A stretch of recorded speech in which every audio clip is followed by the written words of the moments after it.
సంఘం కాదు, అపోస్తులు కట్టుకున్న సంఘం కాదు అది. కానీ ప్రధాన యాజకుడు, దేవాలయ అధిపతి రచ్చబండ దగ్గర పంచాయతీలో ఉంటే ఎవరో వచ్చి ఆ సంఘులు వాక్యం చెబుతున్నారు. ఆ సంఘులు ఏం జరుగుతుందో, ఎవరు వస్తున్నారో పోతున్నారో ఆ ప్రధాన యాజకునికి కానీ దేవాలయ అధిపతి కానీ తెలియదు. కొన్ని కుటుంబాలలో ప్రార్థన లేనందువలన కుటుంబంలో ఏం జరుగుతుంది వీళ్ళకి తెలియదు. వ్యక్తిగత ప్రార్థన లేనందువలన తన ఆత్మీయ జీవితంలోకి ఏం వస్తున్నాయో, తన ఆత్మీయ జీవితంలోకి ఏం వెళుతున్నాయో అర్థం కాదు.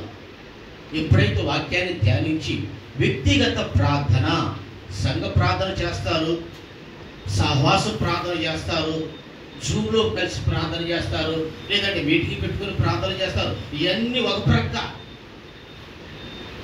నీ వ్యక్తిగతముగా నీవు ఎప్పుడైతే ప్రభు దగ్గరికి వెళ్ళి ప్రభు అని చెప్పేసి మోకరించి ప్రార్థన చేసుకోగలుగుతావో ఆ వ్యక్తిగత ప్రార్థన ద్వారా మాత్రమే దేవుడు ఇటువంటి కార్యాలను చేయుటకు సమర్థుడు. హల్లెలూయా. కనుక దైవ సేవకులైన మనం, లేదంటే సంఘమైన విశ్వాసులైన ఎవరైనా కానివ్వండి, ఎంత పరిచయం చేసినా వ్యక్తిగత ప్రార్థనకి ఒక సమయాన్ని పెట్టుకొని ఆ వ్యక్తిగత ప్రార్థన చేయగలనంతసేపు సేవ చేస్తూ చాలండి. ప్రార్థన మానేసి భక్తి చేయనవసరంలా, ప్రార్థన మానేసి దేశం కొరకు ప్రార్థన చేయనవసరంలా, మన ప్రార్థన కొనసాగిస్తూ దేశం కొరకు పరిచయం చేయాలి. దానియేలు ఉన్నాడు.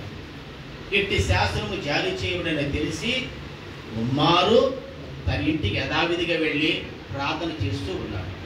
వాస్తవంగా దానియేలుతో మనం పోల్చుకుంటే దానియేలు ఉన్న స్థితికి మన స్థితికి ఎక్కడండి? దానియేలు ఉన్న స్థితి ఏంటంటే రాజుగారు తర్వాత రాజుగారు. దానియేలు పరిస్థితి ఏంటంటే రాజుగారు తర్వాత రాజుగారు. మీరు గమనించండి, ప్రభుత్వంలో కొన్ని డ్యూటీస్ ఉంటాయి. ఎమర్జెన్సీ డ్యూటీలు వేరు, సాధారణ డ్యూటీలు వేరు. టీచర్స్ ఉంటారు, వాళ్ళు సాధారణ డ్యూటీలోకి వస్తే ఎమర్జెన్సీ డ్యూటీకి రారు. పోలీసు వాళ్ళు, మెడికల్ వాళ్ళు, ఎలక్ట్రిసిటీ వాళ్ళు ఎమర్జెన్సీ డ్యూటీలోకి వస్తారు. వాళ్ళకి సెలవిస్తారు. కాకపోతే ఆఫీస్ నుంచి ఎప్పుడైతే ఫోన్ వస్తుందో వాళ్ళు అటెండ్ అవ్వడానికి సిద్ధంగా ఉంటేనే సెలవు దొరికింది. టీచర్స్ ఉన్నారే, వాళ్ళు సెలవు పెట్టుకొని వెళ్ళిపోవచ్చు. అంటే ఎమర్జెన్సీ డ్యూటీ, అడ్మినిస్ట్రేషన్. దానియేలు మోకరించి ప్రార్థన చేస్తే ఎవరైనా వచ్చాయా, రాజుగారు పిలుస్తున్నారు, దేశంలో ఉగ్రత వచ్చింది, దేశం మీదకు విలయతాండం చేస్తామన్నది, రండి అని చెప్పేసి పిలిస్తే ప్రార్థన మానేసి దానియేలు వెళ్ళిపోవలసిన స్థితి. కానీ మనం మోకరించి ప్రార్థన చేస్తే కంపెనీకి ఫోన్ చేస్తాడు, నీ రీఛార్జ్ అయిపోతుంది, రీఛార్జ్ చేసి ఆఫర్లన్నీ పోతాయి. మనం మోకరించి ప్రార్థన చేస్తే భార్య వస్తుంది, ఇంట్లో సరుకులు లేవు, సరుకులు తీసుకుంటూ వంట చేస్తాను.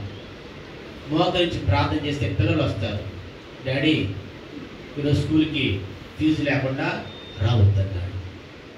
కానీ దానియేలుకి మోకరించి ప్రార్థన చేస్తే రాజుగారు రాత్రంతా నిద్ర పట్టల, సింహాలకి నిద్ర పట్టల. అది ఎక్కడా? సమస్య వచ్చి సమస్య కొరకు ప్రార్థన చేస్తే కాదు, జరగబో వీటి నెలలను తప్పించుకున్నట్టుకు మనిషి ఎదుట నిలబడకు శక్తి గలవారగినట్లు ఎల్లప్పుడూ ప్రార్థన చేస్తే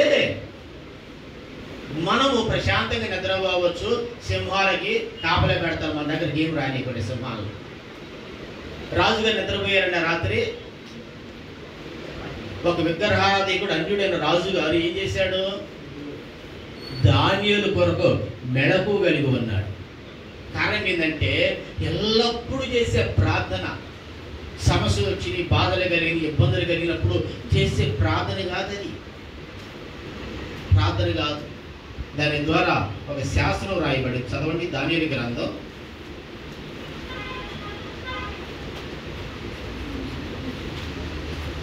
చేసిన ప్రార్థన ద్వారా అద్భుతాలు జరిగిన ప్రసంగాలు, లేదంటే పరిచర్య, లేదంటే వేరే వేరే ఏది కాకుండా అక్కడ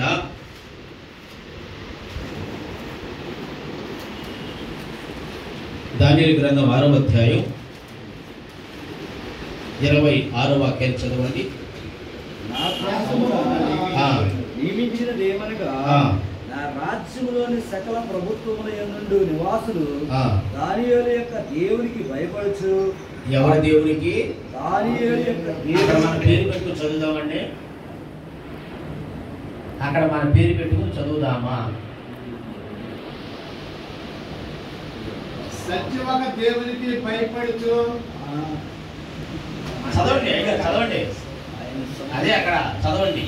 దానియేలు దగ్గర మన పేరు పెట్టుకుని చదువుదాం. సత్యముగా దేవునికి భయపడుచు, సత్యంగా యొక్క దేవునికి భయపడుచు, ఆయన సముఖమున వణుకుచుండవలెనని, ఆయనే జీవము గల దేవుడని, ఆయనే అయ్యా యుగ యుగములు ఉండువాడు, ఆయన రాజ్యము నాశనము కానేరదు. ఎవరు దేవునికి? దానియేలు దేవునికి కాదు, రవి పాస్టర్ దేవునికి, సత్యం పాస్టర్ దేవునికి, అబ్రహం పాస్టర్ దేవునికి. అక్కడ మన పేరు రాసుకోవాలి. ఇప్పుడు మనం మెళకువగలిగి కనిపెట్టి ప్రార్థన చేస్తే మన పేరు జీవ గ్రంథంలో రాయబడేది. దేవుని స్తోత్రం. మెళకువగలిగి ప్రార్థన చేస్తే మన పేరులో జీవ గ్రంథంలో రాయబడదు. ఇంకా తర్వాత మీరు గమనించండి దైవజనులారా, పేతుర్ని చెరసాల నుంచి బయటికి తీసుకొచ్చేసి వినిపించిన తర్వాత అప్పుడు తమ మెళకు వచ్చి జరిగిందని చెప్పేసి వెళ్ళిపోయాడు. వెళ్ళిన తర్వాత 12వ అధ్యాయం 18వ వాక్యాన్ని చదవండి. తెల్లవారగానే పేతురు ఏమాయను అని సైనికులకు కలిగిన గలిబిలి ఎంత అంతా కాదు. గలిబిలి ఎంత అంతా కాదు. తర్వాత చదవండి.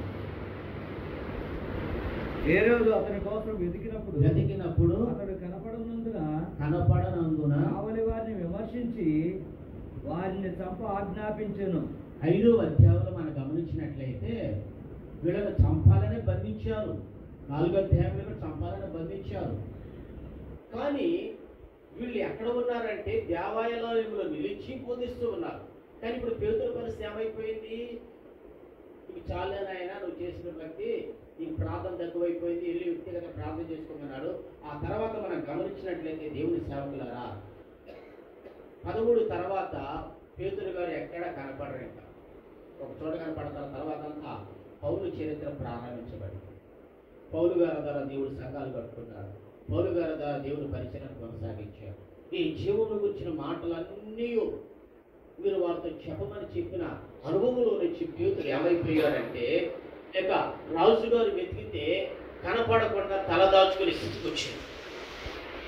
చంపేస్తామని చెప్పినా కూడా దేవాలయం నిలబడి ఇదిగో పలానా మనుషులు పలానా చోట ఉన్నారు అనే వర్తమానంలో నుంచి తను ప్రాంతానికి వెళ్ళిపోయి కనుమరుగు కావలసిన పరిస్థితికి పేతురు వచ్చాడు. కారణం ఏంటంటే వ్యక్తిగత ప్రార్థన లేదు.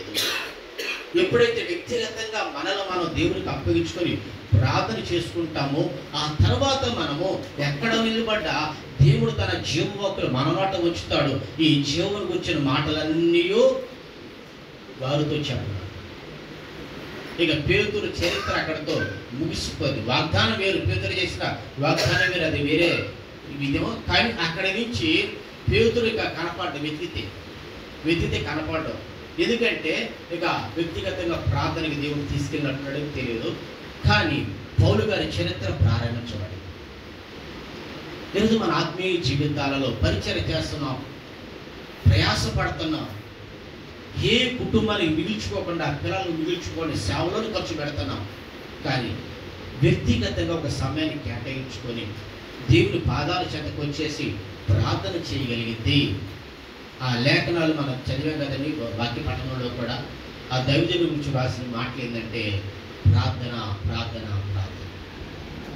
వాళ్ళు అట్లా ఖండాలు దేశాలు రగల్చబడి కదిలించేవారు. అంటే వాడు చేసిన వ్యక్తిగత ప్రార్థన. ఆ మొదటి శతాబ్దంలో 3 ఖండాలు ఉన్నాయి. ఇప్పుడు మనకి ఎన్ని ఖండాలు? 7 ఖండాలు. వాళ్ళ ప్రార్థనకి 3 ఖండాలు ఏమైపోయినాయి? ఇప్పుడు 7 ఖండాలే. ఈ 7 ఖండాలను మనం ఏం చేయాలా? ఖండాలు పెంచనవసరం లేదు, కానీ ఖండాలను మార్చగలిగించాలి. ఆ మొదటి శతాబ్దంలో 3 ఖండాలు 7 ఖండాలుగా మార్చబడ్డాయి. ఆ ఖండాలను మనం 10 ఖండాలు చేయకపోయినా పర్లేదు, కానీ ఆ 7 ఖండాలలో ప్రతి ఒక్కరూ ప్రభువు నమ్ముకొని యేసే రక్తం చేత కడగబడి పాప క్షమాపణ పొంది మనతో పాటు వాళ్ళను ప్రభు దగ్గరికి తీసుకువెళ్ళగలిగితే అంత మించిన ధన్యత ఉండదు. కనుక ఈ మాటలు మన హృదయాలలో మనం నెమరు వేసుకుంటూ వ్యక్తిగతంగా మనల్ని మనం ప్రభువుకు అప్పగించుకొని ఎంత ప్రార్థన చేస్తున్నాము, మన ద్వారా దేవుని పరిచర్య, దేవుని కార్యాలు, దేవుని సంఘం నడిపించబడుతుందా? అందులో ఒక చిన్న మాట అండి, అది దేవదూత వచ్చి పేరుతో నడిపించింది కాబట్టి సరిపోయింది. ఏదో ఒక దురాత్మ వచ్చి పేరుతో నడిపిస్తే ఏమైంది? సౌలు ఎవరు నడిపించారో? దురాత్మ వచ్చి నడిపించింది సౌలు.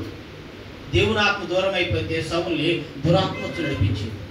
ప్రార్థన దూరం అయిపోతే, మంట దూరం అయిపోయి ఆగిపోతే దురాత్మ వచ్చి నడిపించే పరిస్థితికి రాకుండా దేవుడు ఈ ప్రపంచాన్ని తన రాకడానికి సిద్ధపరచునుగాక. దేవుడు ఇచ్చిన సమయానికి కృతజ్ఞుని ప్రతి ఒక్కరికి ప్రత్యేకమైన వందనాలు.